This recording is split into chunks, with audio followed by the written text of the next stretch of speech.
46வது நாவா நினைவு முகாமில் கலந்து கொண்டிருக்கின்ற உங்கள் அனைவருக்கும் எனது அன்பையும் வணக்கத்தை தெரிவித்துக் கொள்கிறேன்.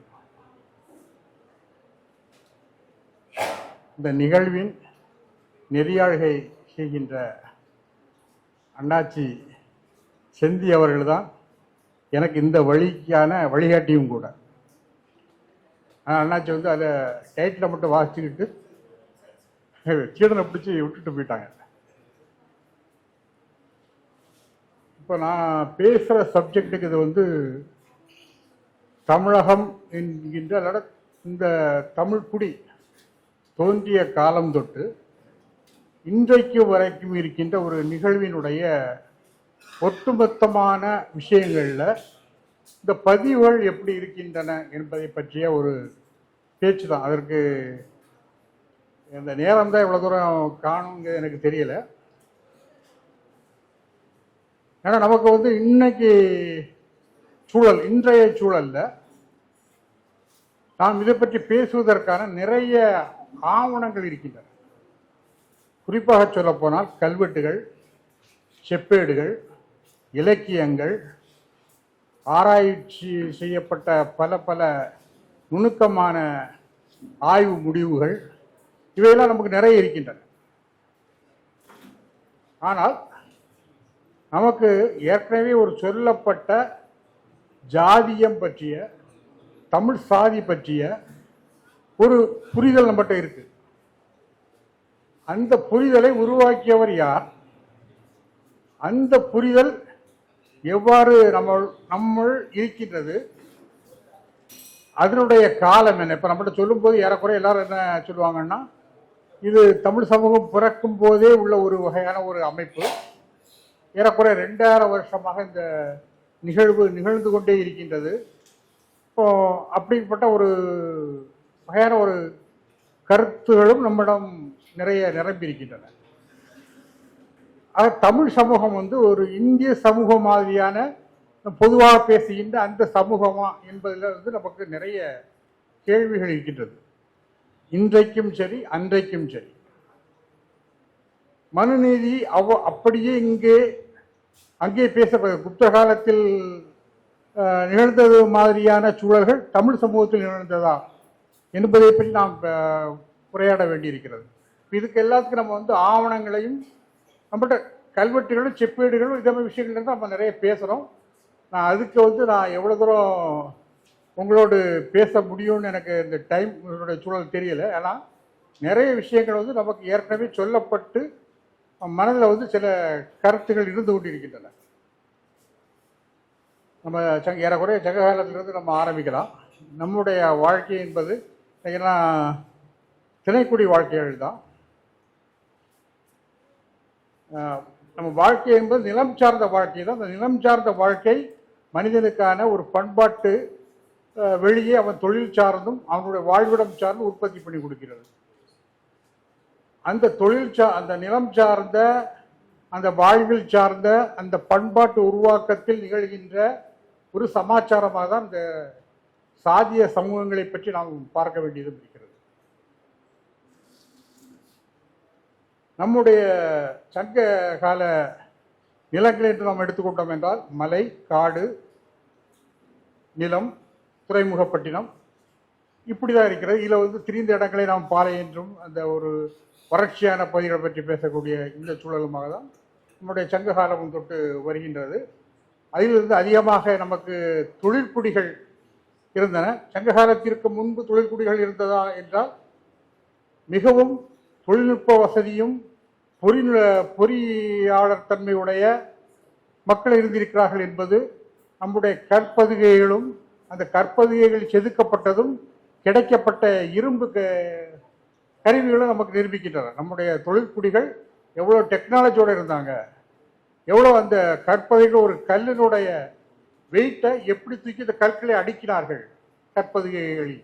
அந்த கற்பலகையை எவ்வாறு அந்த காலகட்டத்தில் செதுக்க முடிந்தது, அது எப்படி அந்த நெடுங்கல்லை ஒரு 15 மீட்டர் உயரங்களுக்கு மேல் உள்ளதை எவ்வாறு நட்டார்கள்.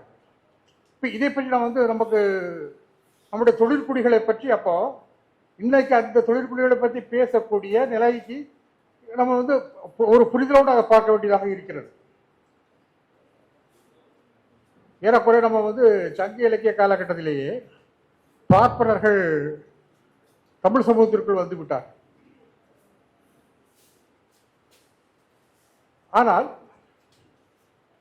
அந்த பார்ப்பனர்கள் இங்கு தமிழ் குடிகள் எந்த வகையான வேலைகளை செய்திருந்தார்களோ அவர்களோடு சமரசமாக அந்த வகை வேலைகளை தான் அவர் பார்த்து கொண்டு இருந்தார்கள் என்பதற்கான விஷயங்களை நாம் சங்க இலக்கியத்தில் படிக்கிறோம்.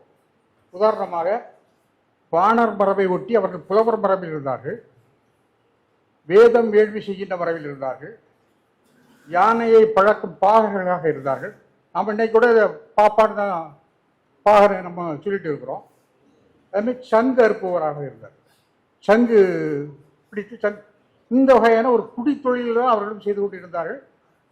அதற்கு பின்பாக அவர்களுக்கான நிலங்கள் வழங்கப்பட்ட ஒரு சூழல் வந்து தமிழ் சூழல் உள்ள உருவாகிறது. ஏன் அவர்களுக்கு மட்டும்தான் நிலம் வழங்கப்பட்டதா? சங்க இலக்கியங்களே பொறுத்தமட்டில் குறுநில மன்னனிடம் பாடி பரிசலாக நிலங்களை வாங்கியதற்கான எடுத்துக்காட்டு சங்க இலக்கியத்தில் இருக்கின்றன. ஆக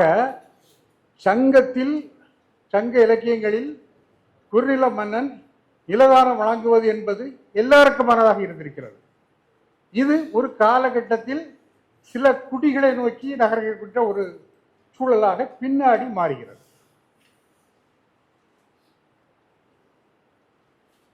நான் வந்து ஒரு பேசி வரும்போது கொஞ்சம் முன்ன பின்னமாட்டு இருக்கலாம். என்னன்னா தமிழ் சமூகத்தில் அதுக்கப்புறம் இந்த நம்ம சங்க காலத்தை எடுத்துக்கிட்டு அவர் பல்லவர் காலம் என்று நான் வரும்போது சமூகம் வந்து அது ஒரு நில உடைமை சமூகமாக ஒரு வளர்ச்சியான ஒரு சமூகமாக இருக்கிறது. இந்த நில உடைமை சமூகத்தில் இருக்கக்கூடிய பண்பாட்டு சூழலும் தொழிற்குடியினுடைய சூழலும் அவங்களுக்கு இடையில் இருக்கின்ற உறவுகளும் மிக முக்கியமான ஒரு விஷயமாக இருக்கிறது. இந்த காலகட்டத்தில் தான் ரெண்டு வகையான நிலங்கள் நம்முள்ள இருக்கின்றன. ஒன்று நீர்வளம் மிகுந்த நிலங்கள், இன்னொன்று நீர்வளம் இல்லாத மேட்டு பகுதி, வறட்சியான பகுதி, வறண்ட பகுதி. இரண்டு ஆற்றுகளுக்கும் இடையே இருக்கின்ற ஒரு நீளமாக ஒரு விரிந்த பகுதி, இப்படிப்பட்ட பகுதி. இந்த ஆற்றங்கரையில் நீர் வசதி அதிகமான பகுதியில் இருக்கின்ற வாழ்க்கை முறை ஒரு வகையாகவும், இந்த வறட்சியான பகுதி மேட்டு பகுதிகளில் இருக்கக்கூடிய மக்களுடைய வாழ்க்கை முறை ஒரு வகையாகவும் நம்மளுடைய தமிழ் சமூகத்தில் நமக்கு பார்க்க முடிகிறது. இதுக்கான நமக்கு நிறைய எவிடன்ஸும் கல்வெட்டுகள் ரீதியாகவும் சரி, செப்பேடுகள் ரீதியாகவும் சரி, இலக்கிய ரீதியாகவும் நமக்கு நிறைய கிடைக்கின்றன. அதில் என்னன்னா இந்த நீர் அதிகமாக நீர் வசதி நீர் வளம் நிறைந்த பகுதி ரெண்டு வகையான உடைமைகளாக இருக்கின்றது. ஒன்று ஊர் என்று இருக்கிறது, இன்னொன்று பிரம்மதேயம் என்று இருக்கிறது.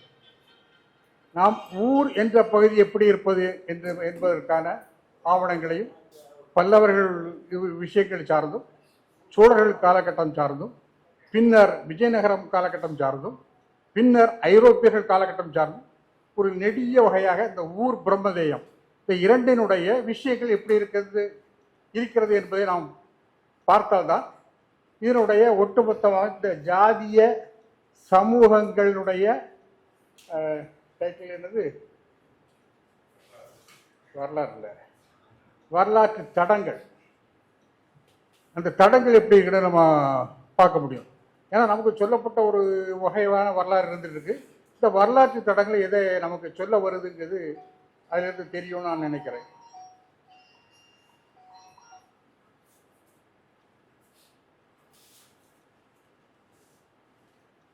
ஆனால் என்னன்னா இந்த ஊர் பிரம்மதேயம் நம்ம ரெண்டை பற்றி நான் சொன்னேன். ஊருக்கான உடைமை பொருட்களாக இருப்பவை முதல் நான் கொஞ்சம் லைட்டாக ஊரையும் பேசிக்கிடுவேன், பிரம்மதேயத்தையும் மாறி மாறி பேசிட்டு வருவேன். நான் பேசும்போது கடைசி கேள்வி கேட்கும்போது அதுக்கு நான் சரியான விடைகளை சொல்ல முடியும்னு நினைக்கிறேன்.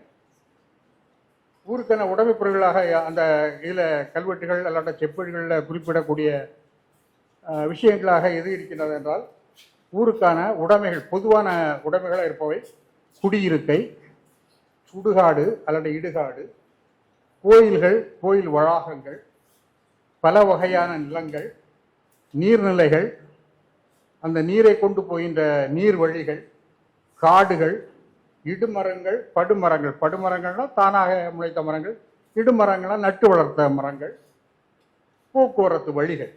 இது வந்து பொதுவாக ஊர்ல இருக்கக்கூடிய பொது சொத்துக்கள். இந்த பொது சொத்துக்களுக்கான அங்கே வாழ்கின்ற மக்களுக்குமான உறவு எப்படி இருக்குங்கிறத நம்ம பார்க்கறதுக்கு முன்னாடி நான் கொஞ்சம் பிரம்மதேயம் சார்ந்த சில விஷயங்களை உங்களோடு பகிர்ந்து கொள்ளலாம் என்று நான் நினைக்கிறேன்.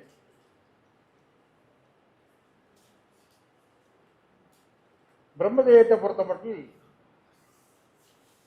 நமக்கு சங்ககால 10 பாட்டிலேயே பிரம்மதேயம் வழங்கப்பட்டதாக 2ஆம் பத்தில வந்து அடிக்குறிப்பில் குறிப்பிடப்படுகிறது. ஆக வந்து ஏறக்குறைய நமக்கு சங்க காலத்திலே பிரம்மதேயம் என்கின்ற ஒரு சொல்லை நாம் கேள்விப்படுகிறோம். ஆனால் பிரம்மதேயத்தினுடைய மிக வளர்ச்சியான நிலை என்பது யார் காலகட்டத்தில் அதிகமாக தோன்றுகிறது என்றால் பல்லவர்களுடைய காலகட்டத்தில் தோன்றுது.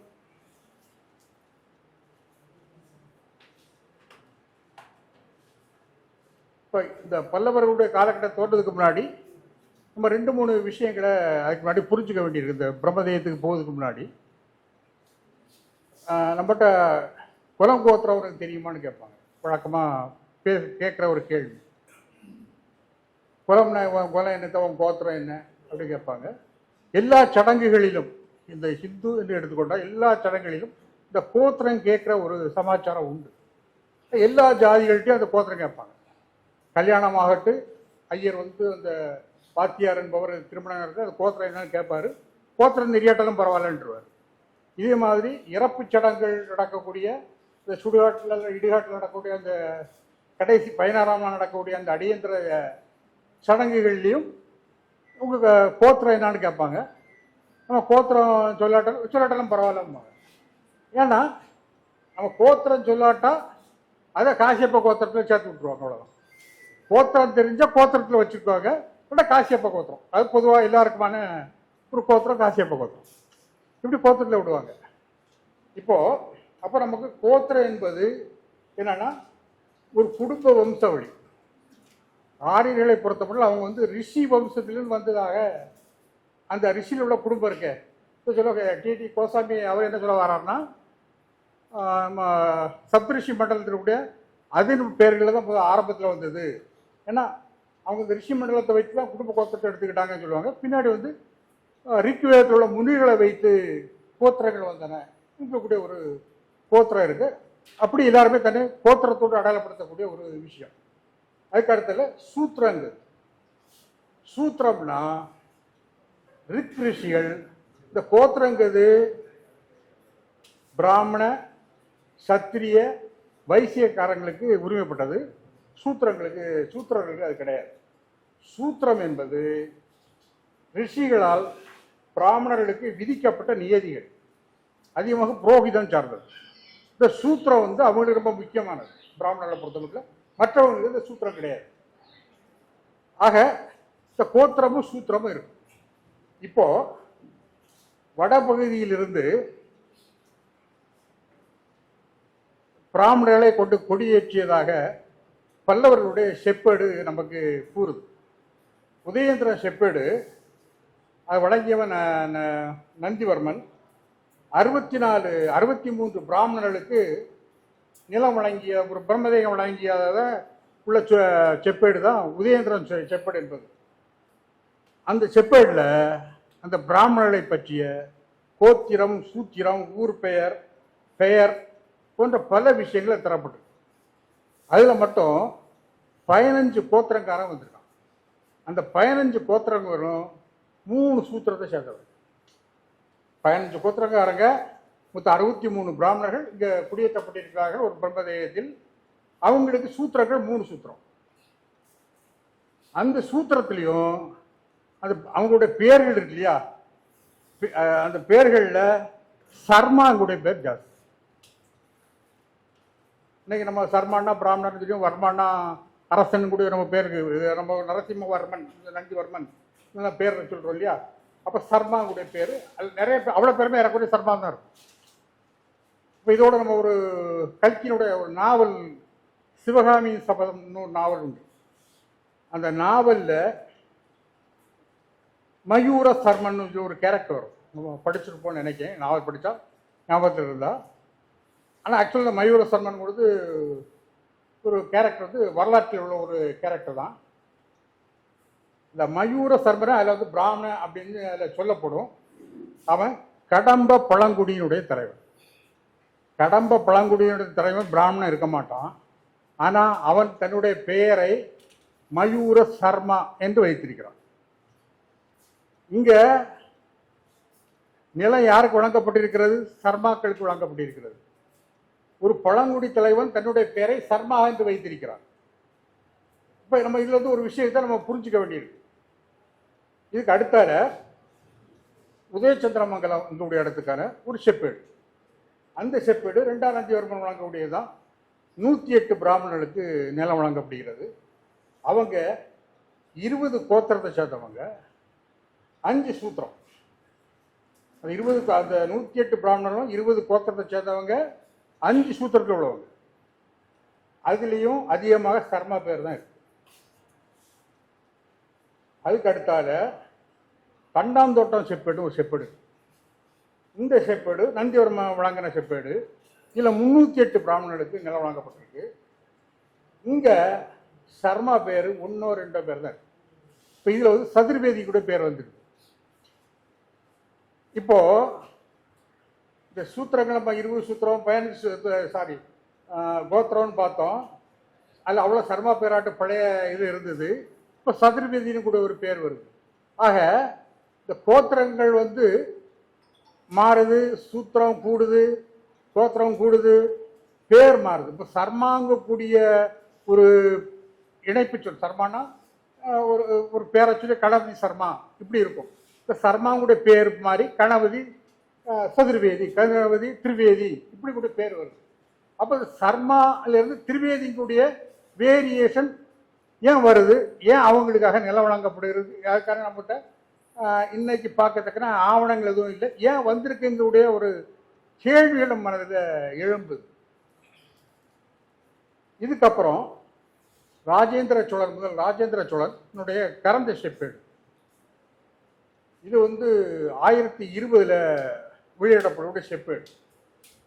இது தஞ்சாவூருக்கு கிழக்கு பக்கத்தில் ஒரு 20 கிலோமீட்டரில் இந்த ஊர் கரந்தை செப்பேடு அந்த ஊர் வழங்கப்படுது. அது 1080 பிராமணர்களுக்கு வழங்கப்படுகிறது.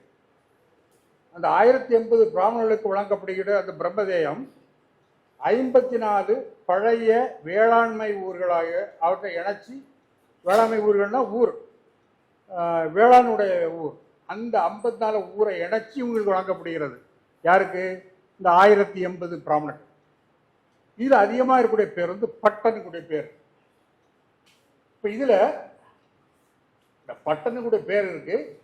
இதுல வரக்கூடியவங்கள பழைய ஊரை சார்ந்த, அதாவது இந்த கரந்தை செப்பேடு வழங்கும் போது அது வராங்கள இந்த பட்டர், இவங்க ஏற்கனவே தமிழருக்கு இருந்த பழைய ஊரை சார்ந்த ஒரு 100 110 ஊர்கள் இருந்த பிராமணர்கள் வராங்க. ஆனா திரிவேதிக்குடைய பேர் அதில் அதிகமாக இல்லை, சதுர்வேதிக்குடைய பேர் அதிகமாக இல்லை, சர்மாங்குடைய பேர் அதிகமாக இல்லை, பட்டங்குடைய பேர் இருக்கு. அப்போ தமிழகத்துல வேற பட்டன்மார்கள் வெளியிலிருந்து குடியேறினாங்களா? அதாட்டா பல்லவர் காலகட்டத்தில் இருந்த சர்மாக்கள் என்ன ஆனாங்க, திரிவேதிகள் என்ன ஆனாங்க, அவங்க எப்படி மாறினாங்க, அதாட்டா அவங்க சர்மாமா மாறிட்டாங்களா? ஏன்னா இங்க கூட ஒரு கேள்விகள் நமக்கு இதுக்குள்ள இருக்கு.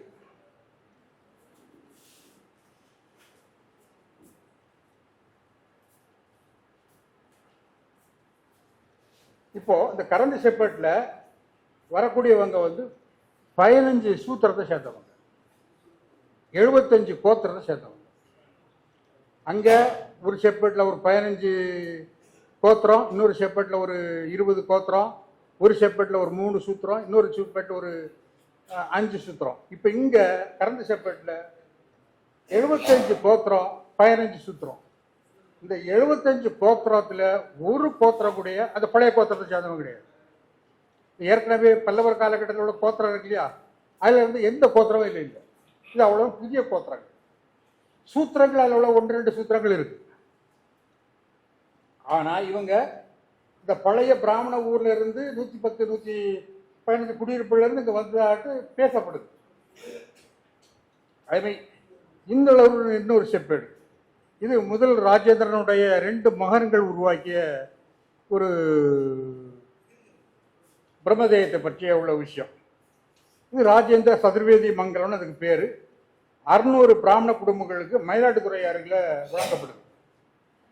இது முதல் ராஜேந்திர ராஜாதிராஜ சோழன் 1053 தொடங்கி 1056 2ஆம் ராஜேந்திரன் இதனை விரிவுபடுத்தி முடிக்காரு. இதுலேயும் 110 குடியிருப்புகள்ல இருந்து ஆட்கள் வராங்க. ஆக இப்போ நமக்கு ஒரு பெரிய ஒரு சிக்கலான ஒரு புரிதல் வருது. என்னன்னா, பல்லவர் காலத்தில் வந்த அந்த சூத்திரக்காரங்களும் அந்த கோத்திரக்காரங்களும் என்ன ஆனாங்க? ஏன்னா அந்த சோழர் காலகட்டத்தில் இருக்கக்கூடிய இந்த கோத்திரத்துக்குள்ள அந்த கோத்திரக்காரனுக்கு பேரே இல்லை. அப்போ அங்க சர்மாங்குடி ஒரு பேர் வருந்த உடனே ஒரு பழங்குடி தலைவன் தனக்கு பேருக்கு பின்னாடி சர்மான் போட்டு வரான். காஞ்சியில படிக்க வராமன், காஞ்சியில படிக்க விடாம அவனை விரட்டிடுறான். திருப்பி அவன் பழங்குடி தலைவனாகி போராடி ஜெயிக்கிற ஒரு விஷயங்கள், ஒரு பழங்குடிகள் போர் வீரர்களாக ஆகக்கூடிய விஷயங்கள்லாம் பின்னாடி வரக்கூடிய கல்வெட்டுகள்ல அது வருது. இப்போ நமக்கு இதுக்குள்ள ஒரு பெரிய ஒரு சிக்கல். இப்போ பிராமணர்கள் இருக்கும்போது நம்ம அவ்வளவு பேருக்குமே ஒரே வகையான ஒரு புரிதல் தான் இன்னைக்கு தமிழ் சமூகத்துக்குள்ளேயோ பொதுவான சமூகத்தில் இருக்கு. இப்போ இதுக்குள்ள இவ்வளவு சூத்திரம், இவ்வளவு கோத்திரம், இப்படிப்பட்ட பிரிவுகள்லாம் இதுக்குள்ள இருக்கு. இப்போ இவங்களுக்குள்ள இந்த பிரிவுகளுக்கான காரணம் என்ன? இதை பற்றி ஒரு விஷயம் இருக்கு. இன்னொன்று உங்களுக்கு பிரம்மதேய நிலம் கொடுக்கும்போது இன்னொரு சிக்கல் இருக்கு. கரை குடும்பி அப்படின்னு சொல்லி 2 வார்த்தைகள் மிக முக்கியமானது. நம்ம கரைனா தெரியும். கரைனா என்னன்னா கரை ஓரம் அப்படின்னு நம்ம பேசுவோம். கரை என்பதற்கு இன்னொரு பேர் நமக்கு கேரளாக்காரங்களாக இருந்தால் தெரியும், கரையோகம்னு சொல்லுவோம். யோகம்னா யோகக்காரர்கள், யோகக்காரர்கள்னா ஊர் அங்கத்தினர்கள் அர்த்தம். கரையோகம்னா ஊர் கூட்டம்னு அர்த்தம். கரை என்பது ஊர் என்பது பொருள். கரை மனை, நெய்யாற்றங்கரை, கொட்டாரக்கரை, இதில் கரைனா ஊர்னு அர்த்தம். இப்போ பிரம்மதேயத்தில் கரைனா எனக்கு ஒரு 1080 பிரம்ம குடும்பங்களுக்கு பிரம்மதேய நிலத்தை வழங்கப்பட்டிருக்கிறது. வழங்கப்படும் போது 1080 வரிசையாக வீடோ வரிசையான நிலமோ கொடுத்துருக்க மாட்டான். அவங்களுக்கு ஒவ்வொரு கரையாக ஒதுக்கப்பட்டிருக்க நிலங்கள், அதுக்கு பேர் கரை. அதாவது பகுதி பகுதியாக வழங்கப்பட்ட இந்த இடங்களுக்கு பேர் கரை. இந்த கரை சில கரைகள் எதில் இருக்கும்னா நீர் வசதி நிறைந்த இடங்கள்ல இருக்கும். அதுக்கு அல்லாட்டா வேற போக்குவரத்து வசதிகள் நிறைந்த இடங்கள்ல இருக்கும். சில கரைகளுக்கு இந்த வசதிகள் இருக்காது. ஆக ஒருத்தருக்கு இந்த கரையை யாரு வச்சிருக்கானோ அதுக்கு பேர் குடும்பி. அந்த அந்த குடும்பு ஏன்னா அது குடும்பம் குடும்பி எங்களுக்கு சொல்லக்கூடியது அந்த கரையை கை கொண்டவனுக்கு பேர். அப்ப அந்த கரையை வச்சிருக்கக்கூடியவன் அடுத்த தலைமுறை அவனுக்கு 2-3 பிள்ளைகளை வச்சுட்டு வச்சுக்குமே. அந்த 2-3 பிள்ளை வச்சுன்னா அந்த கரை இந்த 2-3 கரைகளாக மாறும். அப்ப அந்த ஒரு குடும்பியினுடைய விஷயம் மாறுது. அதே மாதிரி இந்த குடும்பிக்கு ஒருத்தருக்கு தண்ணி வசதியான இடம் கிடைச்சிருக்கு, இன்னொரு குடும்பி தண்ணி வசதியா இல்லை கிடைக்காம இருக்குது இல்லையா. இதுக்கு அப்பப்போ இந்த நிலத்தை கொடை ஓலையை சுருட்டு போட்டு தேர்வு பண்ணி இந்த கரைகளை மாற்றுகிறார்கள். இப்படி எல்லாருக்கும் அந்த பிரம்மதேயத்தில் இருக்கக்கூடிய எல்லாருக்கும் எல்லா வகையான வளங்குறைந்த நிலங்களோட ஒரு உறவு வரக்கூடிய மாதிரியான விஷயங்களும் அதை சொல்லப்படுதாட்டு சுப்ராயலு அவருடைய ஆய்வு இதை சொல்லுவார். இப்படி பிரம்மதேய விஷயங்கள்ல இருக்கு. இந்த பிரம்மதேய விஷயங்களுக்குள்ள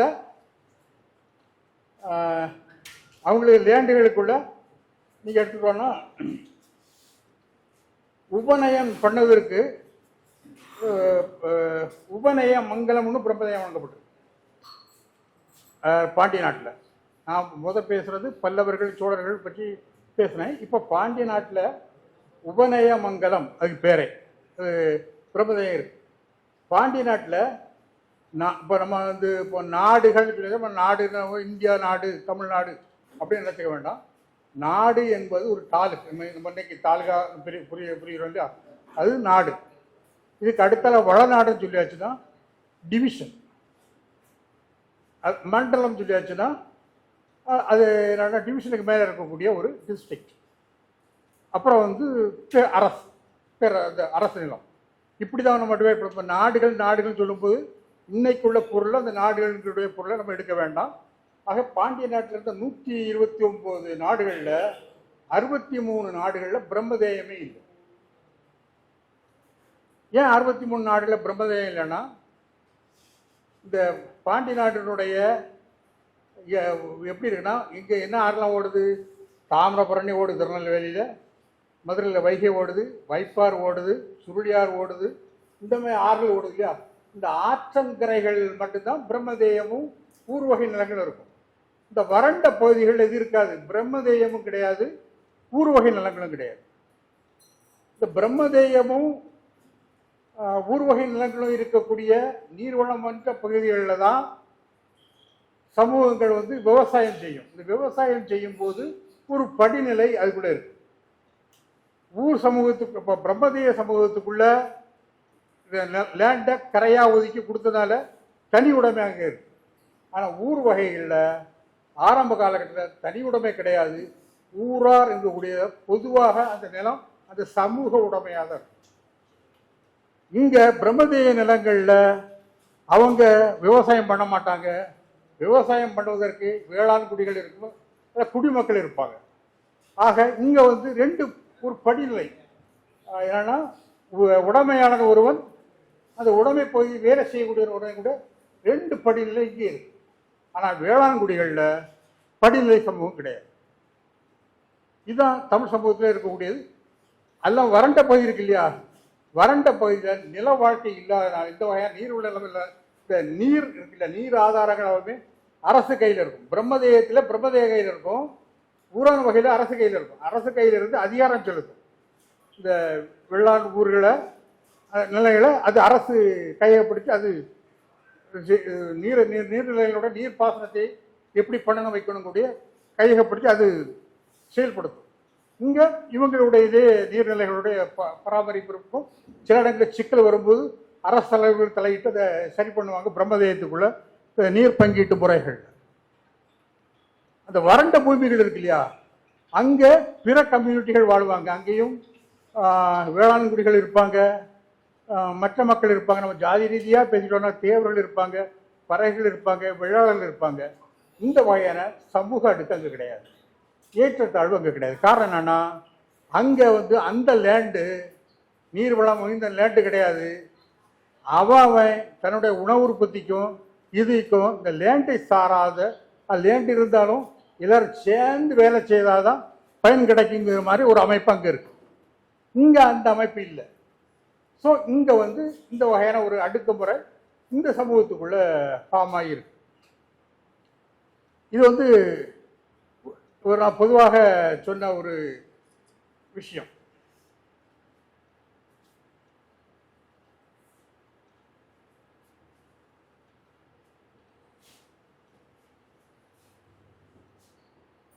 விஜயநகர ஆட்சி வரும்போது பிரம்மதேய விஷயங்கள் வந்து அதே மாதிரியே மெயின்டைன் பண்ணாராங்க. இல்லை, இதுக்கிட்ட இன்னொரு நில அமைப்பு இடையில வருது. அதுக்கு பேர் தேவதானம்னு ஒரு பேர். பிரம்மதேயம் ஊர் நிலம் பார்க்குறோம், இன்னொன்று தேவதானம் நிலங்களாக வருது. இந்த தேவதானங்கிறது வெள்ளாள நிலங்களை எடுத்து கோயிலுக்கு கொடுக்கக்கூடியது. கோயிலில் யார் இருப்பாங்கன்னா மூலரு படையினுடைய மூல பரிசித்து, அதான் மூலரு படையக்கூடிய ஒரு வார்த்தை. அந்த அது மெயின்டைன் பண்ணிட்டு இருக்கோம் கோயில் நிலங்களை. அப்போ இந்த கொடுக்கக்கூடிய இந்த ஊர்களுக்கு பேர் என்ன ஆயிரும்னா பிடாகைன்னு ஆயிரும். அது இப்போ சுசீந்திரம் கோயிலுக்கு இத்தனை பிடாகை 12 பிடாகை நம்ம சொல்லுவாங்க. பிடாகைங்கிறது இப்போ சுசீந்திரம் கோயில் சார்ந்த நிலங்களை மெயின்டைன் பண்ணக்கூடிய ஊர்களின் பெயர். இன்னொன்று தேவதான நிலங்களுக்கு கொடுக்கக்கூடிய அந்த ஊருக்கு பேர் நல்லூர்னு சொல்லுவோம். நல் ப்ளஸ் ஊர், நல்லூர்னு சொல்லுவாங்க. நீங்கள் எங்கெல்லாம் நல்லூர்னு போட்டீங்களோ அந்த ஊர் அவ்வளோமே கோயில் நிலம் சார்ந்த தேவதான பூமியை சார்ந்த மக்கள் வாழக்கூடிய அது அந்த நிலப்பகுதிகளாக அது இருக்கும். விஜயநகர ஆட்சி வரும்போது இதில் என்ன ஆயிடுதுன்னா, பிராமண பிரம்மதேயம் இருந்த அந்த நிலைகள் அது அவ்வாறே இருக்கு. நீங்கள் வந்து மதுரையாகட்டும், காவேரி ஆகட்டும், அல்லாட்டா வந்து தாமிரபரணி லேண்ட் ஆகட்டும், இந்த பகுதிகள் அவ்வளவுமே அந்த முதல்நிலை மாதிரியே இருக்கு. இந்த 2ஆம் நிலை ஊர்க்குடிகள் இருக்காங்கல்ல, இந்த பகுதியில் வந்து ஒரு சமூகத்துக்குள்ள தெலுங்கு கன்னட தலைவர்களுக்கு கீழே இந்த பகுதிகள் கொடுக்கப்படுது. அந்த பகுதிகள் பிரம்மதேயம் கையிலேயே அப்படி இருக்கும். அதுவும் பின்னாடி பைய மாறும். இது இது வந்து இவங்க கூட நாயக்கத்தனம்னு சொல்லுவாங்க. அதை நாயக்கரைட்டர் இங்கிலீஷில் பேசுவோம். அந்த கையில் இந்த லேண்ட் இருக்கும். இங்கே வந்து இதுக்கு பேர் வந்து அமர கிராமம்னு பேர். இங்கே இது கிடையாது. நம்ம வந்து இன்னொரு விஷயத்த பார்க்க வேண்டியிருக்கு. அது என்னன்னா, இவர் சுப்ராயில் வந்து ஒரு ஆய்வு ஒன்று பண்ணியிருப்பார். சுப்ராயில் ஆய்வுல உள்ள சில விஷயங்கள் நமக்கு வந்து மிக முக்கியமான விஷயங்கள்.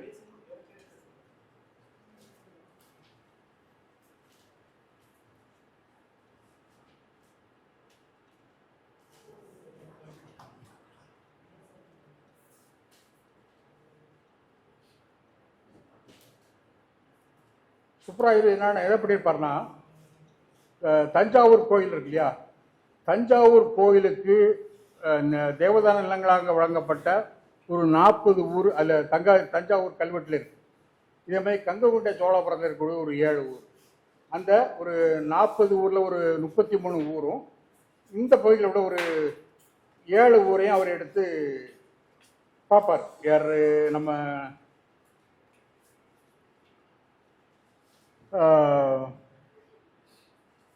யார்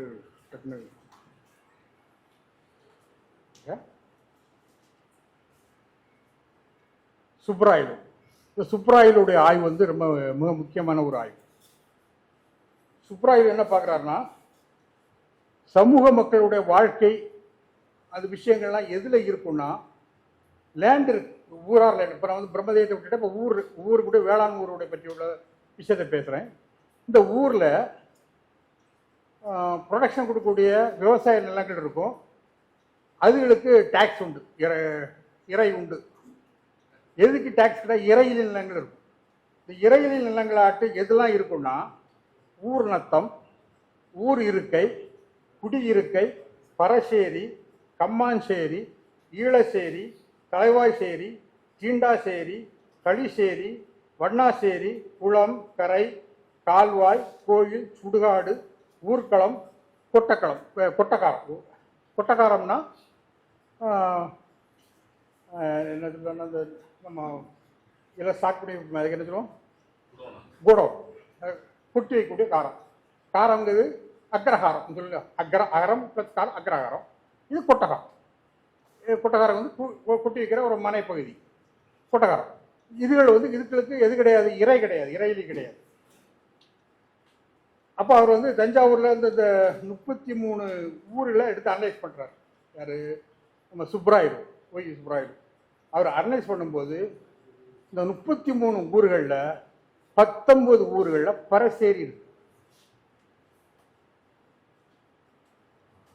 7 ஊர் நம்ம சொன்ன கங்கைகொண்ட சோழபுரத்தில் ஒரே ஒரு ஊரில் மட்டும் பரசேரி இருக்கு. கம்மாஞ்சேரி 33 தஞ்சாவூர் ஊரில் 7 ஊர்களில் கம்மாஞ்சேரி இருக்கு. கங்கைகொண்ட சோழபுரத்தில் கம்மாஞ்சேரியே இல்லை. அப்புறம் ஊர் இருக்கைன்னு ஒரு வார்த்தையும் வருது, ஊர் நத்தம்னு வார்த்தை வருது. ஊர் இருக்கைன்னா அந்த பகுதி முழுக்க ஆட்கள் இருக்காங்கன்னு அர்த்தம். ஊர் நத்தம்னா ஆட்கள் இருக்கவும் செய்கிறாங்க, ஆட்கள் தங்குற பகுதியில் ஆட்கள் தங்காத இடமும் இருக்கு, புறம்போக்கு இடமும் இருக்கு. அப்படி நம்ம இன்னைக்குள்ள புரிதல வச்சுக்கலாம். இப்படி இருக்கு. இப்போ பரசேரிக்கு என்னன்னா, உளப்பறையருக்கும் பரசேரியை பற்றி 2 குறிப்பில் வருது. உளப்பறையருக்கும் கீழ்சேரி, உளப்பறையருக்கு மேல் சேரி அப்படின்னு சொல்லி 2 வருது. அப்போ இவங்க பறையர்கள் உழு தொழிலை செய்யக்கூடியவங்கன்னு அதில் ஒரு பொருள் கிடைக்கிறது. கீழ்சேரி மேல் சேரின்னு வருது. இந்த கீழ்சேரி மேல் சேரி இடங்களை வச்சு மேட்டு பகுதியான, கிழக்கு பகுதியான, இல்லை மேற்கு பகுதியான பொருள். நமக்கு இங்கே இருக்கக்கூடிய வடசேரின்னு சொல்லி, வடசேரி பிரம்மதேய இடம். இங்கே நார்வேலில் கூட வடசேரிக்குது வட பக்கத்தில் இருக்கக்கூடிய சேரி பகுதி நம்ம யோசிக்க வேண்டாம். வடசேரி பிரம்மதேயம், அங்கே உள்ள ஒரு சிவன் கோயில் இருக்கு. அந்த கோயிலுக்கு பேரு உள்ள ஒரு சிவன் கோயில் இருக்குல்ல, தடிய மகாதேவர் கோயில். அங்கே அந்த அக்ரஹாரம் தான் வடசேரி அக்ரஹாரம். அப்புறம் இந்த பக்கம் உலக முதலுடையால் சேரி, இதுவும் அக்ரஹாரம். நம்ம வந்து அதில் வேண்டாம், அது பேசலை. நான் எதுக்குன்னா இப்போ சேரிகளுக்கும் போது நம்ம அந்த சேரியோட தப்பான ஒரு பொருளை புரிக்க வேண்டாம். இப்போ தஞ்சாவூரில் சொல்லக்கூடிய இந்த 33 கல்வெட்டு எடுத்துக்கிடுவோம். அந்த 33 ஊர்கள், இங்கே ஒரு 7 ஊர், 40 ஊர்களில் மொத்தம் 20 ஊர்கள் தான் பரசேரி இருக்கு. மற்ற ஊரில் ஏன் பரசேரி இல்லை ஒரு ரொம்ப கேள்வி வருது இல்லையா? அப்போ எல்லா ஊர்லேயும் பரசேரினா இப்படி இருந்த ஒதுக்கப்பட்ட ஆளுகள் இருக்கப்போ அந்த ஏரியாவில் உள்குடிகள் இல்லையா? பரசே உளப்பறையர்கள் தான் பறைகளை பற்றி பேசப்படுது. அப்போ உளக்கூடியவன் அங்கேயும் இருக்கணுமே. ஆக அப்போ சில இடங்கள்ல சேரி இருக்கு. சேரி நீங்க பாத்தீங்கன்னா ஒரு ஊர் நம்ம எடுத்துக்கிட்டோம்னா இந்த ஊர் எல்லையில வயல் ஆரம்பிக்கும். இந்த அந்த நம்ம தொழில்கள் பொறுத்தப்பட்ட அந்த காலகட்டத்தில் லேண்ட் அலாட் பண்ணுவதே இந்த அடுத்தால எந்த தொழில் ஆரம்பிக்கக்கூடிய இடம் இருக்கோ அதுக்கு முந்தைய பகுதியில் அந்த தொழில் சார்ந்த கருவிகளுடைய பயன்பாட்டுக்கான இடம் இருக்கும். அப்போ அந்த ஊர் சேரிக்கு போகக்கூடிய அந்த பறையர்கள் அந்த வயல் பகுதியில் இருப்பாங்க. இன்னொரு பக்கத்தில் பார்த்தீங்கன்னா கொல்லர்கள் இருப்பாங்க. அந்த உழவு கருவிகளை சரி பண்ணுவதற்கான இருக்கும். நீங்கள் எந்த ஊராக எடுத்து பார்க்க ஊருடைய அற்ற பகுதியில் இருக்கிறது ஆசாரிக்குடி தான் இருக்கும். காரணம் வந்து அவங்க வந்து அடுத்த வயலுக்கு போகக்கூடிய இந்த கலப்பையாகட்டும் மண்வெட்டி ஆகட்டும் இதே விஷயங்களை இதை செய்யக்கூடியவங்களாக இருப்பாங்க. ஆக வந்து இவங்களுக்கான இடாது. அதனால் அவங்க சமூகத்தில் ஒதுக்கப்பட்டவங்க கூட அர்த்தத்தில் ஆரம்ப காலகட்ட சமூகத்தில் இல்லை. இப்போ இதுதான் அவங்களுடைய குடியிருப்பு பகுதி என்பது இந்த லேண்டினுடைய பயன்பாட்டை பொறுத்து அது அவங்களுக்கு அங்கங்கே இடங்கள் வந்து ஒதுக்கப்பட்டு இருக்கு. சரி, இப்போ இதே மாதிரி குளங்கள் இருக்கு. குளங்கள்ல குளத்திற்கு குளம் இந்த கல்வெட்டில் இந்த சுப்பராயலுடைய ஆய்வுள்ள கல்வெட்டில் கழனி குளம், ஊருணி குளம், திருமஞ்ச குளம், பரக்குளக்குழி இப்படி இருக்கு. இப்போ ஊருணி குளம் ஏறக்குறைய எல்லா ஊரில் இருக்க மாதிரி இருக்கு. இந்த பரக்குள குழின்னு இருக்கு இல்லையா, ஒரே ஒரு இடத்துல தான் இருக்கு. இப்போ 19 ஊர்ல பரசேரி இருக்கு. கங்கை கொண்டு சொல்லப்படுற ஒரு ஊர்ல பரசேரி 20 பரசேரி இருக்கு. ஒரே ஒரு இடத்துல மட்டும்தான் பரக்குடி குளத்தை பத்தி பரக்குள குழியை பத்தி பேசப்படுது. அப்ப இங்க உள்ள மக்கள் தண்ணி இங்கிருந்து எடுத்திருப்பாங்க.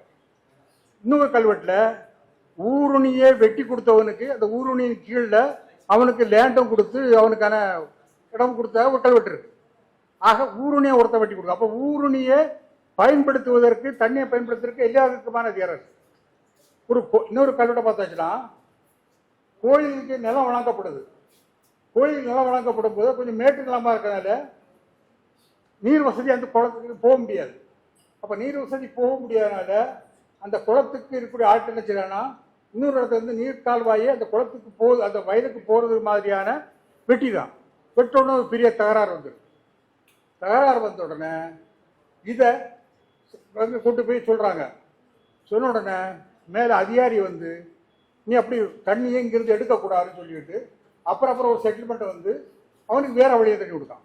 ஆக இப்படி யாரும் ஈஸியாக அப்படி தண்ணியை ஹேண்டில் பண்ணிட முடியாது. அப்போ ஒரே ஒரு இடத்துல மட்டும் இந்த சொல்லப்படுது தஞ்சை கல்வெட்டிலும் கங்கை கொண்டு சோழப்புற கல்வெட்டிலையும். ஆனால் அப்போ இந்த 19+1 20 ஊரில் கூட பரசேரி மக்கள் எங்கே தண்ணி எடுத்திருப்பான், எங்கே வாழ்ந்திருப்பான். ஸோ நம்ம இன்னைக்கு சொல்லக்கூடிய பாதி ஆரம்பிச்சு நம்ம வர வேண்டிய சப்ஜெக்டுக்குள்ளே வரலையே நானும்.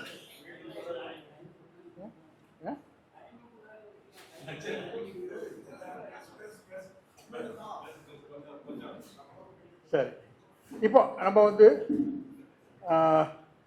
இப்போ இவங்க வந்து எங்க இவங்களுக்கு இடம் எப்படி இருக்கணும்னு யோசிச்சுக்க வேண்டியது.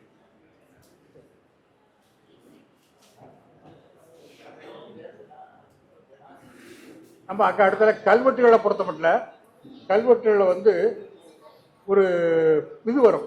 வந்து மங்கள சொல், அதுக்கு அடுத்தல வந்து மெய்கீர்த்தி, அரசன் பெயர், ஆண்டு குறிப்பு, கொடை கொடுத்தது, கொடையாளி, சாட்சி, காப்புச்சொல் எழுதியவர், இப்படி கூட ஒரு பேர் அடுத்திருக்கும். இந்த கொடை கொடுத்தவரை வந்து கல்வெட்டுகள் வரிசையாக பார்த்து வரும்போது இந்த 12ஆம் நூற்றாண்டை பார்க்கும்போது அரசனாக இருக்க மாட்டான். ஆரம்பத்தில் அரசன் இருப்பான். அரசன் எங்கேருந்து கொடுத்துருப்பான்? ஆரம்பத்தில் கோயிலிருந்து கொடுப்பான். அதுக்கப்புறம் அரசனை பார்த்தீங்கன்னா அரசாங்கம் வீட்டிலேருந்து கொடுப்பான். அதுக்கப்புறம் உள்ளூர் தலைவன் கொடுப்பான். பிற்கால சோழர்கள் வந்து இந்த நலிவூருடைய காலகட்டத்தில் வரும்போது உள்ளூர் சோழ கொடுப்பான். இது ஒரு பக்கம். இது அதே மாதிரி இந்த காப்பு சொல்லுன்னு சொல்லுவாங்க. காப்பு சொல்னா நீ இந்த தர்மத்தை பாதுகாக்காவிட்டால் உனக்கு இந்த வகையான பாதிப்பு வரக்கூடிய சொற்கள் வரும். அந்த சொற்களில் சோழ காலகட்டத்தில் ஆரம்பத்தில் கங்கைக்கரையில் காராம்பசுவை கொன்ற பாவம் உனக்கு வர முடியும். இல்லைன்னா கங்கைக்கும் கன்னியாகுமரிக்கும் இடையில செய்யக்கூடிய அத்தனை பாவம் உனக்கு பிடிக்கணும். இது கடைசி காலகட்டத்துக்கு போகும்போது இந்த விஷயங்களை இந்த ரெண்டும் வந்து ஏறக்குறைய ஒரு வகையான ஒரு பிராமண ஒரு ஒரு பாவம் சார்ந்த ஒரு விஷயமா வருது. 12-13ஆம் நூற்றாண்டோட கல்வெட்டில் வரும்போது இந்த தானத்தை அளிப்பவன் மனைவி குதிரைக்கு புல் பறிக்கின்ற புலையனுக்கு கொடுப்பதாக புரியும். ஆக அந்த இது வந்து டக்கு இடம் மாறிடுது. இப்போ என்னன்னா அவனை அதை வந்து ஒதுக்கியாச்சு. இது வேறொரு அடையாளத்துக்கு வருது. இன்னொரு இடத்துல வந்து ஒரு ஒப்பந்தம் நடக்கு.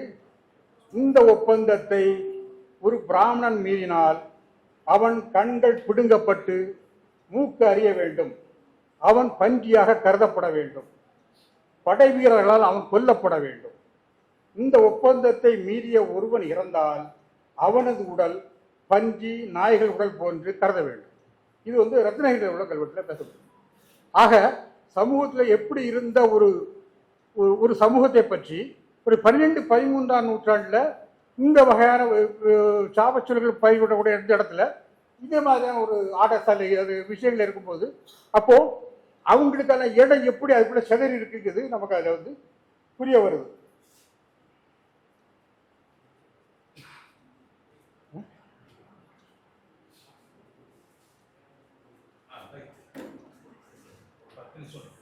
நான் முடிச்சோன்னா அந்த சப்ஜெக்டை தொடவே நடத்துவாயிரும். இப்போ நான் அதுக்கப்புறம் தான் பின்னாடி தான் மேட்டரே இருக்கு. சரி, இப்போ அதுக்கப்புறம் இப்போ செங்கமல் கல்வெட்டில் தான் முத எல்லா ஜாதிகளும் கூட ஒரு வார்த்தை வருது. செங்கமல் கல்வெட்டு வரக்கூடிய காலகட்டத்து 13. அப்போ அது முன்னாடி வரைக்கும் ஜாதிகள் என்கின்ற ஒரு அமைப்பு ஃபார்ம் ஆகுது. இந்த ஏற்றத்தாழ்வு இதே மாதிரி விஷயங்கள் இல்லை, அடிமை இருக்கு. இப்போ மற்ற நாடுகளில் இருக்க மாதிரியான ஃபியூடலிசத்தில் இருக்க மாதிரியான வேலைக்காரனை கஷ்டப்படுத்தக்கூடிய சிரமப்படுத்தக்கூடிய இருக்க தவிர இந்த தொடக்கூடாது வைக்கக்கூடாதுங்கிற மாதிரியான ஒரு சூழலில் இந்த லேண்டுகள் இல்லை. ஏன்னா இது இந்த நீர்வழி அதிகமாக பயன்படுத்தக்கூடிய லேண்டுகளுக்குள்ளது இந்த சிக்கலே இருக்கு.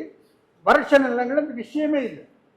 இப்படிதான் இருக்கு. இப்போ இவங்க விஜயநகரங்கள் உள்ள வரும்போது வந்து நான் இதாட்டு பேசிடுறேன், ஒரு 10 நிமிஷம் பிடிக்கிறனால. விஜயநகர காலகட்டம் வரும்போது ஐரோப்பியர்கள் இந்தியாவுக்குள்ள வந்துடுறாங்க. இப்போ இது வரைக்கும் நம்ம கடற்கரையிலிருந்து வணிகம் போனது, வணிகத்தை கொண்டு போனது நம்ம மக்கள் கொண்டு போயிருப்பாங்க கடற்கரைக்காரன்.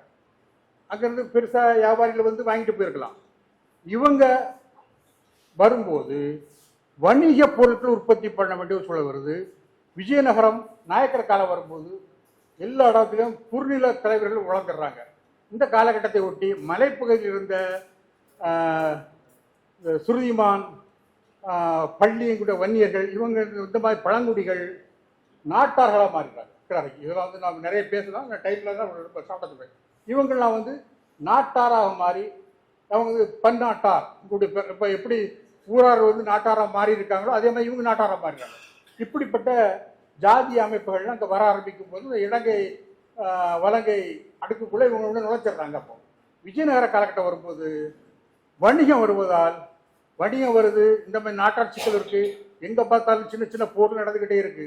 இந்த சிக்கல் போர் தான் நடக்கும்போது போர் வீரர்கள் தேவை. இதுக்கு ரொம்ப ஸ்ட்ராங்கான உடம்புள்ளவராக பறையர்கள் இருக்கிறார்கள். அதே மாதிரி போர்கள் வருகிறார்கள், கைவினைகள் தேவை. ஏன்னா போர்க்கருவிகளை உற்பத்தி பண்ணணும். இன்னொன்று நெய்த்தை உற்பத்தி பண்ணணும், நெய்த்து வேணும். இந்த காலகட்டத்தில் தான் கைக்கூளர் இருக்கக்கூடிய படை வீரர் விஷயம் வந்து அவன் வந்து நெசவு தொழிலை நோக்கி நகர்றான்.